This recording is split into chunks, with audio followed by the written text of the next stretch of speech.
सन्नाटे को चीरती सायरन की आवाज। देर शाम को हाईवे पर लोगों की भीड़ और पुलिस के आला अधिकारियों की मौजूदगी। बिहार के बेगूसराय की ये तस्वीरें हैं जो आप देख रहे हैं कि बाइक सवार दो बदमाशों ने 13 सितंबर की शाम घूम घूमकर 30 किलोमीटर तक ताबड़तोड़ फायरिंग करते हुए कोहराम ऐसा मचाया कि इसकी गूंज बेगूसराय ही नहीं पूरे बिहार को लंबे समय तक दहलाती रहेगी। सीसीटीवी की तस्वीरों में कैद ये वो दो बदमाश हैं जिन्होंने 13 सितंबर की शाम फायरिंग कर पूरे बिहार को दहला दिया। फायरिंग की शुरुआत शाम करीब 5 बजे बेगूसराय के मल्लीपुर चौराहे से हुई और इसके बाद नेशनल हाईवे 28 पर निकले इन बदमाशों ने 4 थाना क्षेत्रों में कई जगहों पर ताबड़तोड़ फायरिंग की, गोलियां चलाई, जिसका वीडियो भी सीसीटीवी में सामने आ गया है।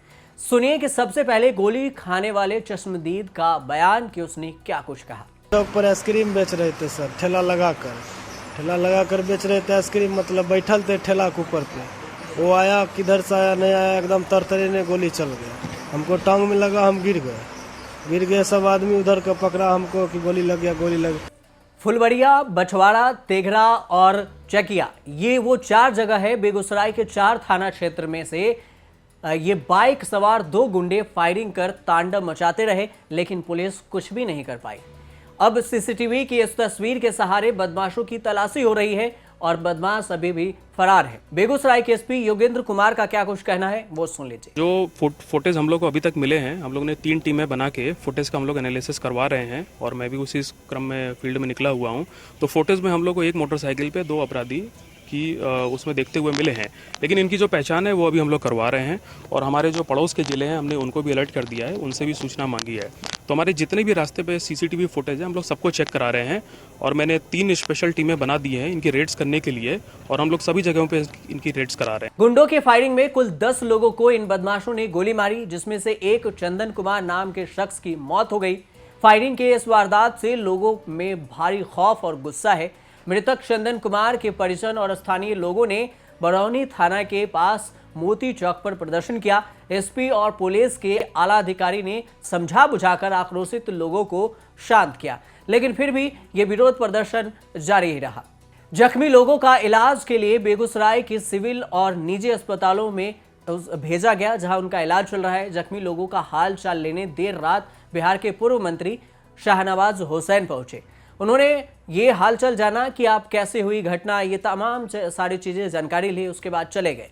पुलिस ने पूरे शहर को सील कर दिया। एसपी से लेकर आईजी तक सड़कों पर आ गए। पास के जिलों को भी अलर्ट कर दिया। कई जगहों पर नाकेबंदी की गई। पुलिस ने ताबड़तोड़ छापेमारी की, लेकिन पुलिस के हाथ अब भी 2 बदमाश जो फरार हुए थे वो नहीं पकड़ पाए और वो उनसे फरार ही रहे।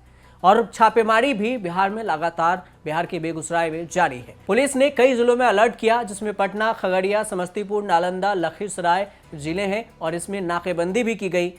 अब आपको इसकी पूरी पॉलिटिक्स भी बताते हैं कि इसके बाद बिहार में क्या हुआ। लेकिन बिहार की जनता बस एक ही सवाल पूछ रही है कि ये कैसा सुशासन है जहां दिन दहाड़े एक बेटी का कत्ल कर दिया जाता है। बेगूसराय के पहले किसी का कत्ल हुआ था सरेआम गोली।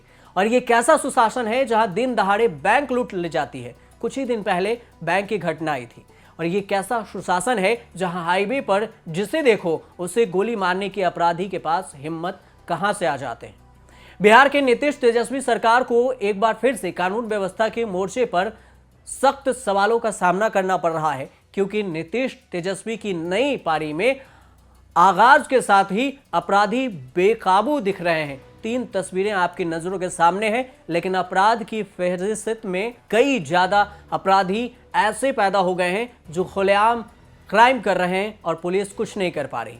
बेगूसराय में 13 सितंबर को जो कुछ हुआ उसके बाद नीतीश सरकार की इकबाल पर सवाल उठने शुरू हो गए। बीजेपी ने पूरी ताकत से मोर्चा खोल दिया। बीजेपी कार्यकर्ताओं ने बेगूसराय के हाईवे जाम कर दिया। उसके बाद उन्होंने नीतीश कुमार पर हमला बोला। जानते तो नीतीश कुमार भी हैं कि आरजेडी के साथ गठबंधन से साथ ही लॉ एंड ऑर्डर पर सवालों की गांठें खुलने लगेगी। वो जानते ये भी हैं कि उनकी सरकार की परीक्षा कानून व्यवस्था पर भी है।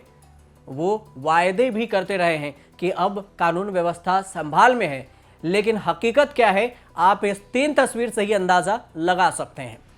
लेकिन कानून व्यवस्था की पीच पर नीतीश की पारी एक बार फिर से लड़खड़ाती दिख रही है और उधर बीजेपी नीतीश को परेशान देख सवालों के बाउंसर दागने लगे।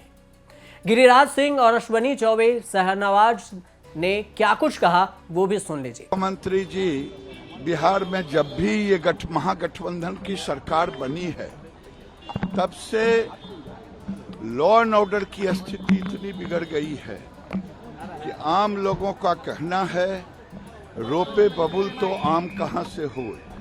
जब मुख्यमंत्री जी जंगल राज पहले खुद कहते थे, लेकिन अब जंगल राज को जनता राज कहते हैं। नीतीश जी, क्या यही सत्ता के मोह में बिहार की जनता को आपने जंगल राज में धकेल दिया? क्या यही सुशासन है? बताइए, बिहार की जनता जवाब पूछ रही है। बताइए नीतीश जी, आपको मुख्यमंत्री के पद से तो इस्तीफा दे देना चाहिए। बीजेपी की पूरी ब्रिगेड अब बेगूसराय के सड़कों पर सवाल बवाल करने उतर गई है। नीतीश राष्ट्रीय राजनीति के जमाने में महत्वाकांक्षी नेता बनने के सपना देख रहे हैं और पटना बेगूसराय में बवाल मचा हुआ है।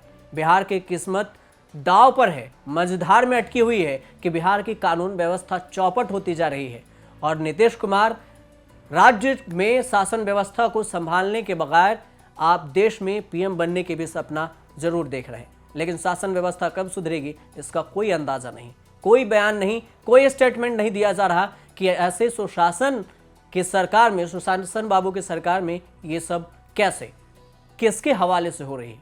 आप देखते रहिए न्यूज़ तक।